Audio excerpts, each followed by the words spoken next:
often evoke a lot of emotions when discussing the Affordable Care Act in the United States. Presently, 40 states in the country has implemented this policy in different forms, not fully, while we still have some states that are yet to implement this particular policy.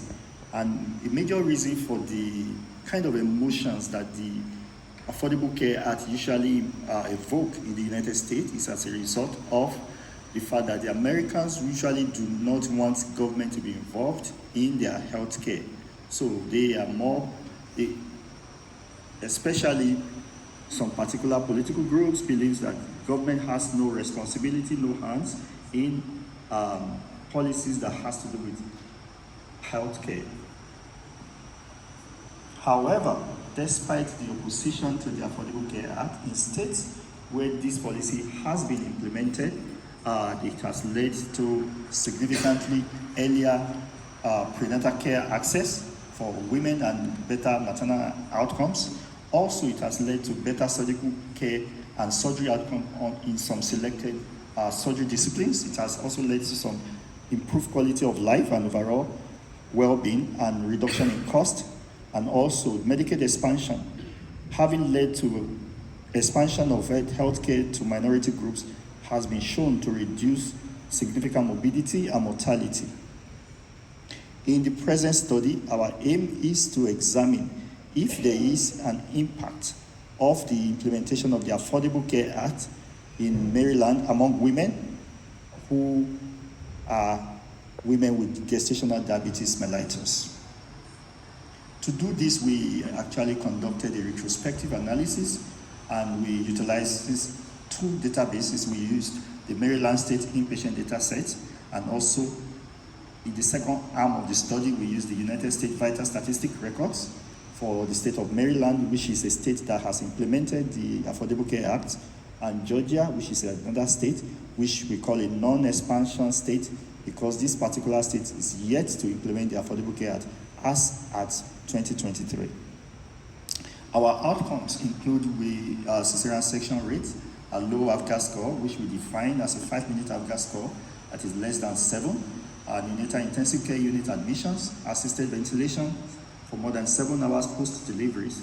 To do this also, we adjusted for factors such as the women's age, their race, their insurance type, pre-existing conditions, prior cesarean sections, pre-pregnancy obesity, weight gain during pregnancy, birth weight, labor events, and antenatal practices. In the first arm of the study, we actually looked at the state of Maryland. We compared the state pre-ACA period to the post-ACA period. We did not find a significant difference between the overall cesarean section rate between the two states. However, if you look at the insurance group, you would discover that pre-ACA, there were only 35.6% of patients who were Medicaid, women who were Medicaid beneficiaries. Whereas when you look at the post-ACA period in Maryland, you have a significant increase in the proportion of women who were Medicaid beneficiaries. They were just 42.5%. That shows that highlights the fact that the implementation of the Affordable Care Act kind of bring more women, more minority women into the table, gives them more access to health care. Because of the limitations of the Maryland State Inpatient Database, we resorted to the second arm of this study. We used the United States Vital Statistic Records and compare Maryland, a Medicaid expansion state, to Georgia, which did not implement the policy. You may look at these tables and you see statistically significant p-values, but if you a closer look at this shows that for these women, their age, BMIs, weight gain during pregnancy, birth weight were clinically not different. They may be statistically significant because of the large samples, but they are clinically not different. But when you look at the other conditions like chronic hypertension, augmentation, induction, and previous cesarean sections, you have a higher rate among patients, women in Maryland. And you will expect that this should lead to possibly a worsening of outcome. However, on bivariate analysis, when we compare these states and look at their outcomes, the cesarean section rate was higher in Georgia, the low rate of low AVGA score was higher in Georgia, assisted ventilation more than 7 hours was higher in Georgia, NICU admission was higher in Georgia. And importantly, when you look at the number of women who did not have prenatal visit at all, you have a larger proportion of these women in Georgia, 1.9% compared to 0.5%.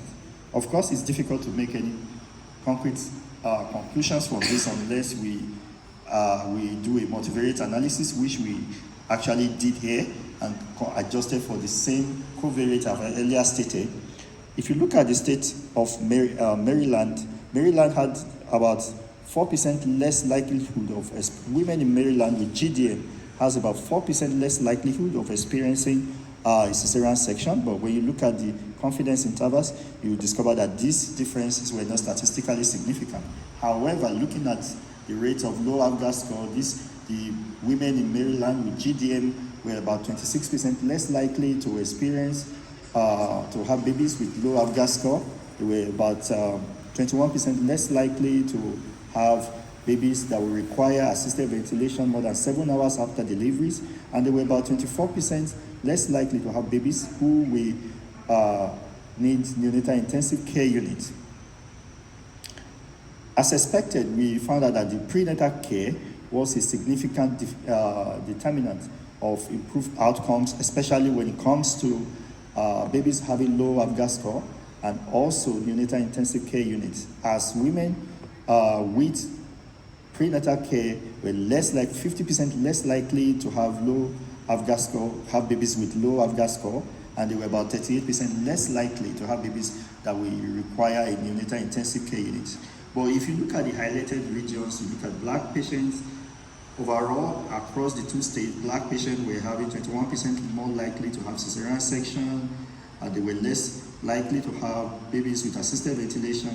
Medicaid beneficiaries also had about 27% more likelihood of having babies that will require assisted ventilation 7 hours after delivery.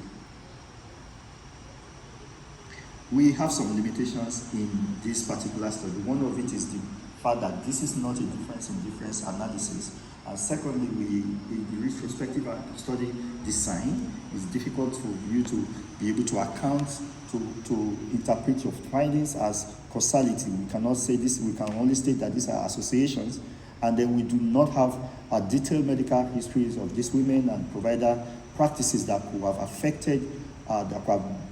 affected this result that we have. And lastly, we were also unable to determine or impact of the Affordable Care Act on long-term impact, maternal and neonatal outcomes of these women.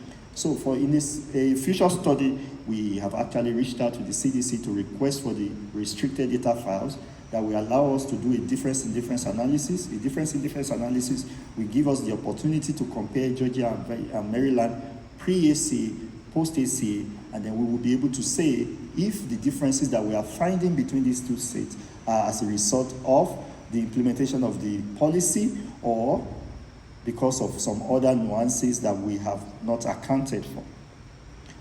In conclusion, in this particular study, we have women with GDM living in the state of Maryland having better maternal outcome and neonatal outcomes than the state of Georgia, which is a non-expansion state. Thank you. I will be happy to answer your questions.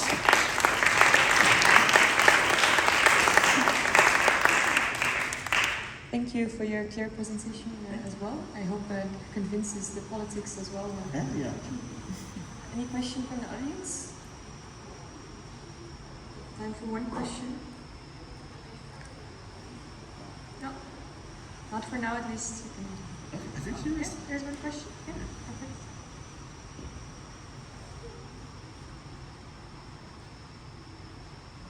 Elaine Axelsson from Sweden. Did you do an economical calculation on the numbers? So if there were less NICU and babies who were ill, and you saved money on treating them? We didn't do that. I think that for me, I would say one of the major limitations I would say for this study, you can see that we changed. Initially, we started with Maryland. We had limitations. We couldn't answer some research questions, so we jumped to the United States Vital Statistic Records. But with the United States Vital Statistic Record, state data before implementation of the Affordable Care Act became restricted.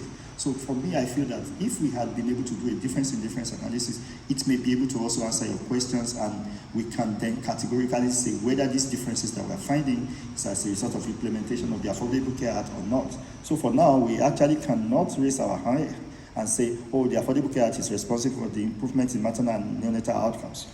So I think that's a major limitation for this one.